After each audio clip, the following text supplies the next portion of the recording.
Welcome back, everybody, to Gunshot or Firework, where I don't really know what's happening.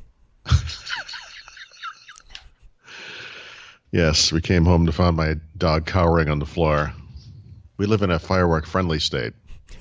It probably didn't help that you were carrying sparklers and throwing M80s at him, but that's Yep. I was that's. softening him up, as we say in Call of Duty.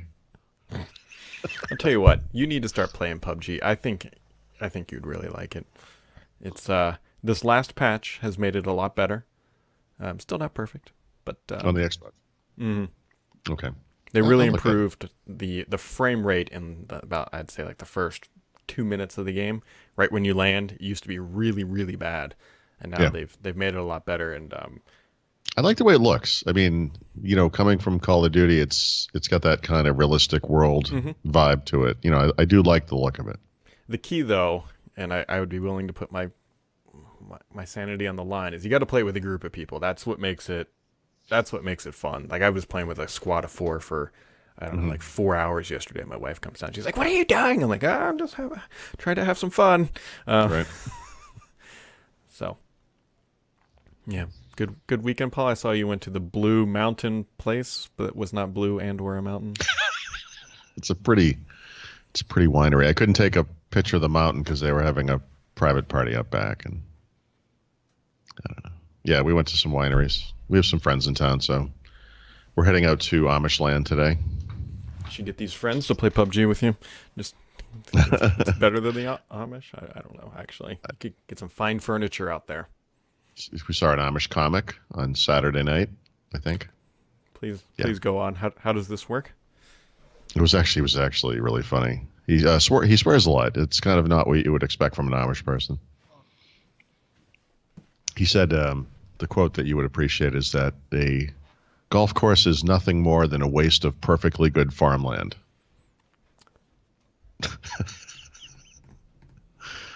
Yep. I don't know.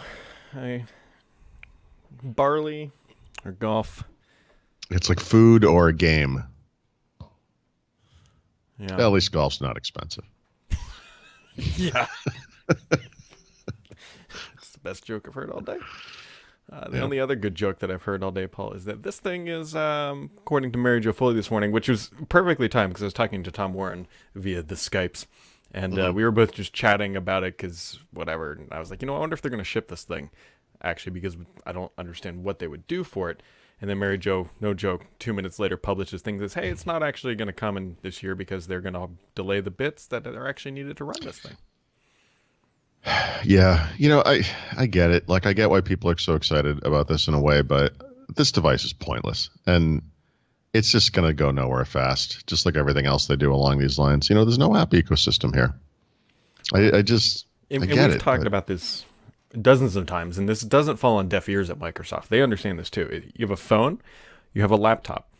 yeah, If you put this device in your pocket, what is it gonna take away? Are you gonna yeah, replace your phone with it? I yeah, maybe some very hard edged people will slap an LTE SIM into this thing if it supports it and go hmm down that route, but the average person absolutely will not.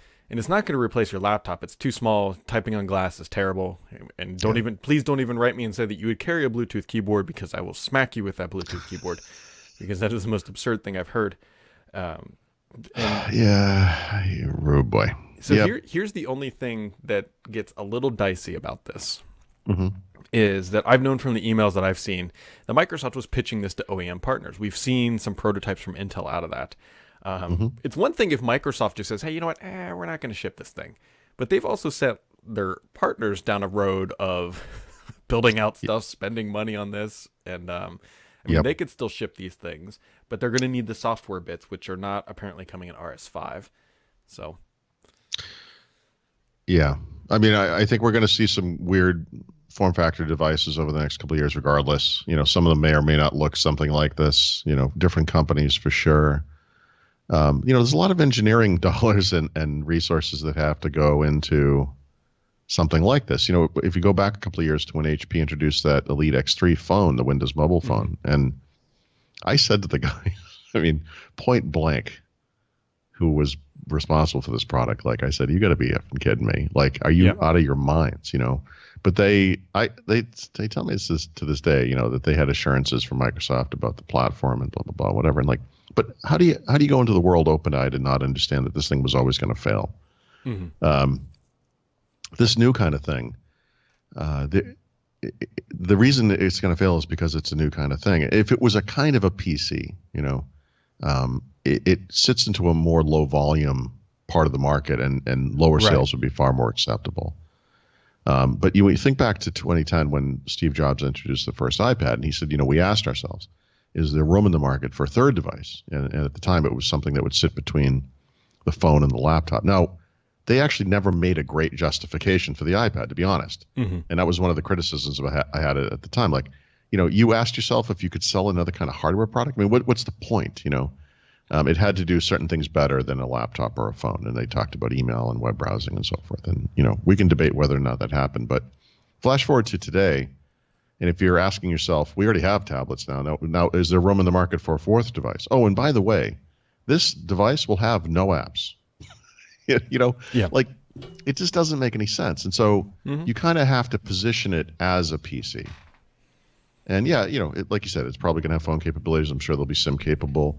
I'm sure they go back and forth about whether Qualcomm or Intel makes more sense, whatever. But I think if these people are thinking clearly, this doesn't happen. Yeah, the only pushback I would, only to what I said about, or what Mary Jo was saying, it's not going to be in RS5, is Microsoft has shipped customized versions of Windows for hardware products that are not mass available. Specifically, we just saw it with the ARM stuff. And also for Surface Hub, Xbox kind of falls into this category a little bit. So they could, in theory, if let's say HP was building one of these things, ship them a version of Windows that supports what they have available, but not shipping an RS5 for that device. But it's a dicey proposition. I can tell you, HP in particular would probably be feeling a little burned about that Elite X3 thing and be having second thoughts about trusting that this is ever going to come to fruition. Yeah, but I mean, all those mixed reality headsets sold so well too, so they're obviously on the rebound from that. Brad, you've heard the phrase "back of a truck." Yes.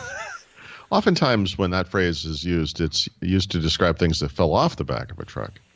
But you and I witnessed a group of boxes being thrown into the back of a truck. Yeah. And those boxes were Windows mixed reality headsets. They were. We were literally in New York, and they hauled. I don't have the picture up, but they were hauling Samsung Odysseys by we called them U-boats back when I worked at Staples. But they were the hand truck or whatever the hand it is. Truck. We called them U-boats because you could put another bar on it and make a U and whatever. But yeah, yep. And I'm looking forward to all the emails saying we're just dogging on Windows or Microsoft here. But I actually I firmly believe that not shipping this thing until they have a very clear roadmap of the different use case and a strategy where any reasonable person could say, yeah, okay. Yep. Not just, oh, it looks cool. Right. Which is not the bar here. The device looks cool. That thing you've got on your screen is cool looking. It is. This prototype, whatever that is. Yeah. Or it really is. Imagined thing that some guy drew on his computer. Whatever. It's neat looking for sure. I will tell you that I did talk with somebody this weekend who has actually seen the Andromeda device, and they said it looks exactly like the patents. So that's not a big surprise, but. Yep. That being said, Paul, I would absolutely love to play with one. Oh yeah, yeah. No, I would too. I'm thinking 2 stars. I don't mean to pre-bias the review, but that's where it's landing right now in my mind. The only way they could make this thing super interesting, and this would just blow the price scale out of the water, is that if this thing somehow was like. Imagine, and there's other devices out there. I think it's a Razer one that does this, where the trackpad is actually just a glass screen or whatever. Yes. Imagine if this Andromeda was like built into a Surface Book 2, and it was the trackpad or something like that. That's the only way they could make this thing. Well, you just asked me about Continuum a couple of weeks ago, right? A lot of people will look at this and say, you could have a dock on either side. You can bring it home, dock it at your computer. You can bring it out in the world at your phone. Bring it to work, dock it, and use your computer again. Yeah, but again, apps. Yep. What are the apps? If this thing is a Qualcomm device, which it would have to be, the PC performance on either end is going to be terrible. If it's not, the battery life is going to be terrible, and the apps are going to be non-existent um, on the phone part of it. Again, it just doesn't add up. I agree. The math is not there. Um, Other things that were done this weekend, Paul, is I've got a post coming. It'll come out later today called IoT Hell. Hmm. And so I'm in this very awkward spot where my garage door opener does not work with my Echo devices. And then we were doing some rearranging of furniture today. And so I separated my Sonos pair of Hmm. Play Ones. And my device, one of the speakers got lost in the ether. I could not get it to add to the Oh add boy. to the app.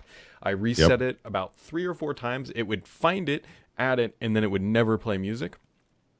Um, and how I ended up fixing it was some guy on a very random subforum says, "Hey, if your device gets added but never plays music, just start pressing the play and pause button about 50 times, and it'll eventually just start working."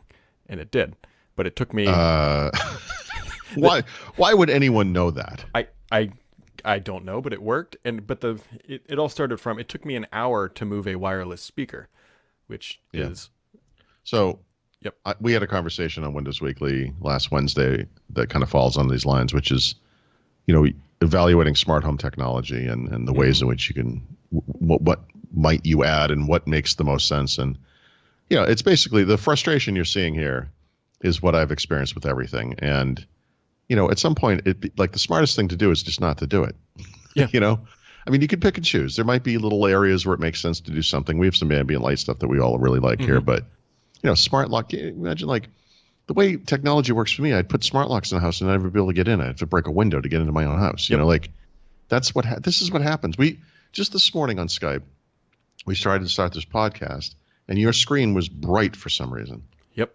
You haven't changed anything It's related still to a little Skype. hot. Like you can see it on my giant forehead. Why? Here. Because that's what technology does. It always screws you in the end. I'm starting to turn into Michael Crichton. Well, all his books were about like technology run amok. If you look at any one of his stories, they're all about the same basic thing, which is like technology is created and it ruins everything. Yeah, pretty much does. And speaking of ruining everything, I've got a prediction here, Paul. Mm-hmm. That by the time we go to Ignite, Okay. I'll have a dog. Yikes. We've been running our dog hard this week because it's like 95 degrees every day, and Trying I'm to really stroke him out. really shooting for the short lifespan thing. And This is terrible.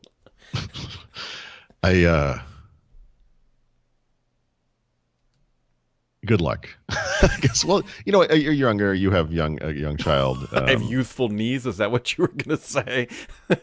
No. I mean, like at this point in your life, it might make some sense. I think for me, the dog thing never made any sense. Yeah, It's just cute and everything. I love her, but the problem. I'm slowly feeding her strychnine, and no, I'm kidding. She has the best life she could ever have. The problem is my brother got a dog, Oh no. and we went over there and saw said puppy, and my daughter and wife just melted Freaked into out. the floorboards. What kind of animal is this? It's like a Pomeranian mix, something or other. That sounds small. Is this something you could toss around like a football? Oh yes, and let me be explicitly clear. If we get a dog, it will be approximately between a 6-inch and 12-inch sub from Subway with legs. It will not be a large creature. Yeah, you want something that can't take down your daughter. Yeah. Well, I need something that I can go bowling with on my wood floor. Yep. And but yeah, so this dog weighs 6 pounds right now, and it'll get up to like 12 or 15. Okay. As opposed to the dog my wife wants to get will probably be about 4 pounds and get up to maybe 6. My dog is probably 50 pounds, but it feels like 125 pounds. Especially And when it's moving. when it jumps on the bed, Yep. it's like a giraffe has arrived. It's got like giraffe. huge gangly legs. Then it licks the pillow, or it licks my leg, or some weird whatever it does. Cat's over there like wondering what the hell happened to its perfect life. Well, it is a holiday week here, Paul. You've got friends in town. You got anything else for today? Yeah, no, I'm going to be out for the duration. So, no, well, actually, let me mention one thing real quick. Kind of working on like a PlayStation 4 reassessment kind of thing. And remember, I did the Microsoft Launcher Challenge. I Yep. was sort of thinking about presenting this as like a video game challenge kind of thing. Like maybe I would use this thing instead of the Xbox until I went away. And I'm Hmm. actually thinking about getting a Switch for the trip. I tell you what, I want to switch, but Yeah, I think I do too. I do, but I don't like. I want. Well, if somebody wants to give me one, I'll happily play a bunch of games. The problem is Yeah, I don't. yeah, The problem is it's not $300. It's if I added up all the yeah. It's games that the I want, and it was getting to like $600, and I was like, ah. Well, the games is also kind of the other problem because obviously this system is like different kinds of games than Right. mostly. I mean, like the new Wolfenstein game is a shooter; it's available on the thing or whatever. Like, I guess I could Hmm. get that, but you kind of want to play the games that are, you know, unique or best on that Right. device because of its unique qualities and whatever. And this is going to require a little bit of research on my part, but I can't spend I can't spend hundreds of dollars on games. Like, I'd have to get like two to four games or something and kind of figure that out. But I'm going to look into doing this. So I don't know if this is a good idea or not. But Yeah, I really want to play the Mario, mhm. Zelda, and then there's Mario Kart. That's at least three games right there that would be Yeah, must buys. So that's I don't know, $150 probably.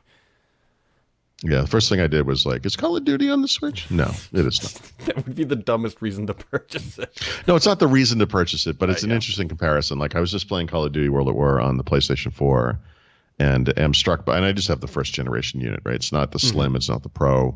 It looks great, and it runs great. It looks really good on the PS4. Fun, fun. All right, folks. Well, that wraps it up for today. We will be back, I think, tomorrow. Definitely not on Wednesday. And have yourselves a wonderful Monday. Mehdi, You were terrible at this. I am really bad. You think I know? I'm like 1,200 podcast episodes in, and I still haven't gotten it right.